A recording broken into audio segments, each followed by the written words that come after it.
US congressman has revealed that USAID was allegedly sponsoring the activities of Boko Haram in Nigeria. I mean, that is no longer news. I'm sure you've seen it somewhere. In fact, the clip is here. Who gets some of that money? Does that name ring a bell to anybody in the room? Because your money, $697 million annually, plus the shipments of cash funds madrasas, ISIS, Al-Qaeda, Boko Haram, ISIS Khorasan, terrorist training camps. That's what it's funding. Coming from US congressman, right? And this has garnered a lot of conversation. Okay, it's really very unsettling and surprising, this revelation, if you ask me. But I think it is not new because there were some times back that we heard some allegations like this from Nigerian authorities that the activities of some of these bad guys, I don't want to mention their names, were being sponsored by some foreign powers, but that was always refuted. Recently, the military chief was interviewed on, I think, Al Jazeera or BBC, where he also repeated these allegations, and the interviewer kept grilling him, asking him to mention details about the allegations he was making, that the activities of these bad guys were being sponsored by foreign powers. We're just good guys just trying to make sure that our country is secured, and then some individuals seem to not to be happy about it and trying everything possible to throw us under the bus for whatever reasons. Like I told you, what I realized over time, I've been in service for almost 33 years. Anytime we seem to be succeeding, somebody throws something at us, and the question is why? Is it because we're succeeding, or you don't want the country to move forward? But he sort of remained diplomatic about it, and that also, garnered some conversation in the media and all. But as usual, things like this don't always get like a lot of the press and the attention that it needs. But it is high time we had this conversation. Welcome, I'm Virtue Grace, the African Storyteller. If you're coming by for the first time, you're welcome. If you've not subscribed, click on that subscribe button, and when you do, tap on the bell and select all. That way you will always be the first to know when I post a new video or I do a live stream. So go on and subscribe. Thank you. In 2019, I think 2019-2020, the Nigerian army asked Mercy Corps and Action Against Hunger to leave the Northeast. I think the Northeast or Nigeria as a whole, because the Nigerian army accused this NGO of aiding and abetting the activities of these bad guys in the Northeast. Action Against Hunger was actually accused by the Nigerian army of feeding bandits and the bad guys in the bush. All right, because the activities of this Action Against Hunger NGO was basically addressing hunger and food shortages in the Northeast as a result of the activities of the bad guys that led to displacement. People could no longer go to their farms and all of that. So there were reports that there was increasing hunger in the Northeast, and the people of the Northeast needed feeding. So that NGO was actually taking on that task, that responsibility. Mercy Corps was also accused by the Nigerian army of aiding and abetting the bad guys, and for that reason, the Nigerian army asked Mercy Corps to leave the Northeast, or I think Nigeria as a whole. So some of these accusations and allegations have been going on for a long time now.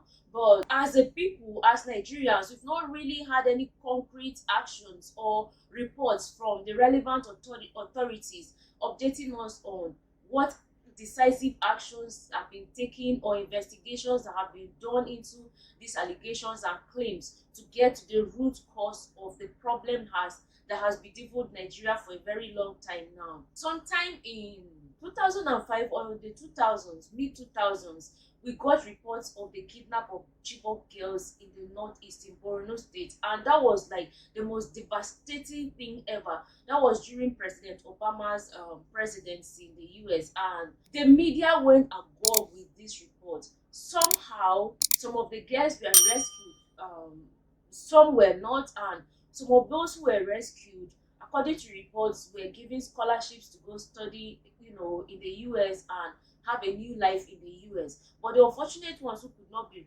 rescued, Leah Shaibu, for instance, is still missing. Like, there's been no report about her rescue several years down the line. And this is just one of the many, many attacks and atrocities that these bad guys have caused in the northeast and other parts of Nigeria. So to hear this revelation coming from a US congressman in the wake of the Donald Trump's presidency now is really unsettling and unraveling. Because now let's look at it. USAID, which is the United States Agency for International Development, I brought you in the previous video, was an organization by the American government that provided aid to different countries across the world. All right, and Nigeria was no exception. And this aid included money to cater to issues around health, maternal health, HIV intervention, immunization, governance, leadership. And you would wonder, because this was a lot of money, millions of dollars that were given to the Nigerian government to implement programs across these different thematic areas. And you would ask, what is then in it in return for the American people or the American government? Because there's a saying in Nigerian parlance that nothing goes for nothing. So if someone gives you, they definitely have a reason for giving you, and there's something they stand to gain in giving you something. But in this case, it was just like a gesture. I've worked in NGOs for some years, all right, and I've worked on some projects that were funded by the USAID through PEPFAR. PEPFAR being the US President's Emergency Plan for AIDS Relief. I've worked on a project, about 2 or 3 projects that were funded by the USAID through PEPFAR to cater to this area of HIV intervention in Nigeria, in a few states that I don't want to mention.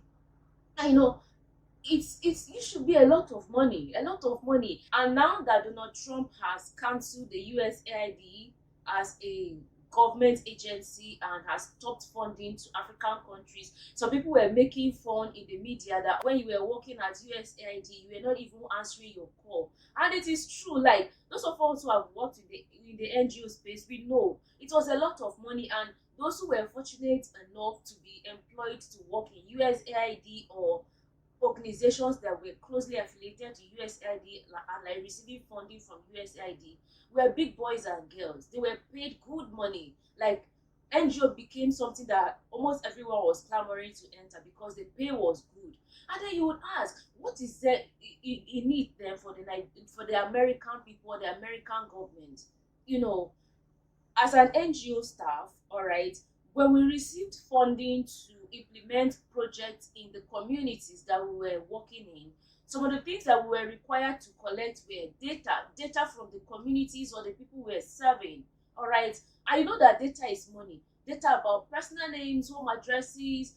For programs that were about orphans and vulnerable children, we needed to collect information about the household, the number of persons in the household, who is the head of house, is it the father or the mother, how many children, how many households are in a compound, how many of those children are in school, how many of them are HIV positive, how many have been tested, how many have been enrolled in care, how many have been enrolled in very comprehensive data. I mean, the forms were many: baseline assessment, midline assessment, post-project assessment.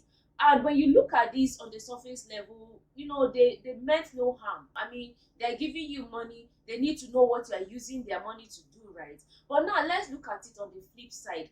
Data is money now, and you use data to make decisions as companies, as businesses, as organizations. So this data was not just for the Nigerian government. Yeah, Nigerian government had access to the data in that it would help the Nigerian government understand the needs on ground, so they could plan and implement projects or programs to serve the Nigerian people and the needs, especially of Nigerian children as at that time. But the US government also had access to this data, and they could use this data to make decisions for themselves as the US government in a way that benefited them as well. All right, so it's like opening your door and giving someone access to come into your house to get all the information and know everything they needed to know about your house, about your family, because they were giving you food.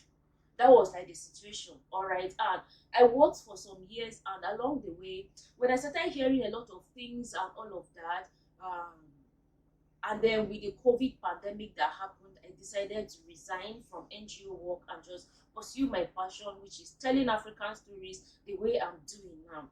And by saying this, I'm not insinuating that there was anything bad or sinister that the US government did with the data. No, I'm just saying that these are some of the things that were the reality on ground. And then you would ask, because the question was, what is in it for the, this donor giving me money to work, to serve my own people, to address hunger, to address HIV spread, to address the pandemic of Nigerian children not being in school and all of that. I mean, it's the responsibility of the Nigerian government to cater to the Nigerian people. After all, we voted them to do that. But these organizations come in with aid and all of that. On the surface level, yes, it's okay, but let's think deeply, especially in the light of this revelation now. Now we need to ask questions and dig deeper. When you come, what is in it for you?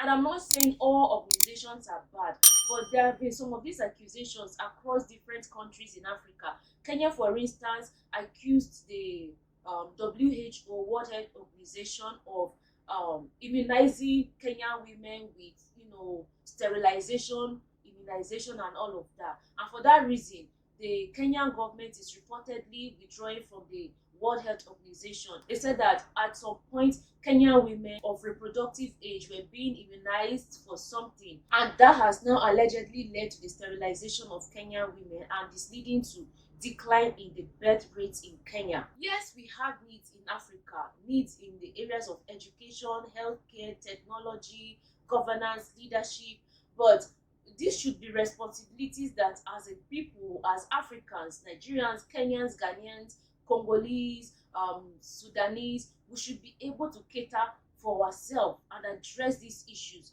without depending on external support from anyone. I mean, help is not bad, but when that help comes in a way that is damaging, then we need to question and reevaluate it. And now this also gives us a responsibility as citizens to question and hold our leaders accountable, because they are the ones responsible for us. We voted them to serve us. This is really heartbreaking, because when you look at some of the damages that have been caused by these bad guys, then you now ask, was it worth it? Why? Think deeper. Why the Northeast? You would say, oh, Nigeria has minerals. There's oil in the Niger Delta, there's minerals in the Middle Belt, Southwest, Northeast. Everywhere there are minerals. So what was in it for these people? And now it brings it to more perspective, because when there were reports that the Nigerian army had stopped Mercy Corps Action Aid from operating in the Northeast, some people felt like, oh, the NGOs were being victimized because the Nigerian government didn't want to be responsible. But now this brings everything into perspective, why they did that. When Donald Trump said USAID or the US government is not going to, fund or give aid to foreign countries in Africa and all of that, there was, the outcry in the media, people will lose their jobs, people who are benefiting from aid from USAID will not benefit from the aid anymore, people will be out of school, essential health, services and all of that will be denied to most vulnerable people. Pontification of the good of the USAID. But what was in it for the US government? Like I said, these are just allegations, but now we are left with, this thinking to do. What's the way forward for us as a people? That's basically the question and the story I thought to bring you. What do you guys think? Drop a comment, let me know. Give the video a thumb up, share if you've not shared, and subscribe if you've not subscribed, okay? I'll see you in my next video. Until then, stay safe, healthy, below abiding. I'm Virtue Grace, the African Storyteller. Bye.